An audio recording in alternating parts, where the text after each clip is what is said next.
ಈ ಸಲ ಕೂಡ ಕಪ್ ನಮ್ಮದು. RCB RCB RCB final match అంటే ఇలానే ఉండాలి. వాట్ ఏ థ్రిల్లింగ్ మ్యాచ్, అసలు what a thrilling finish from RCB. అబ్బబ్బా, ఏమన్నా బ్యాటింగ్ చేశారా మా ఆర్సీబీ వాళ్ళు. కేవలం 9 రన్స్కి గ్రేస్ హ్యారిస్ వికెట్ పడిపోయింది.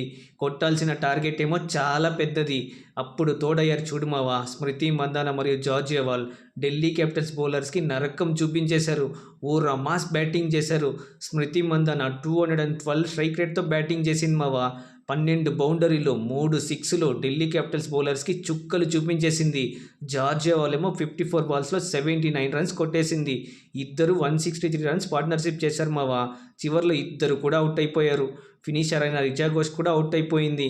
కానీ చివరిలో రాధా ఏదో వచ్చి 2 బౌండరీలు కొట్టి గెలిపించేసింది మావా. ఫైనలీ ఆర్సీబీ ఫ్యాన్స్కి అన్ని ఇయర్స్ వెయిట్ చేసినందుకు గాను 3 ఇయర్స్లో 3 టైటిల్స్ కొట్టడం అనేది ఆర్సీబీకే సాధ్యం మావా. ఈ సల కూడా కప్ నమ్దు ఆర్సీబీ.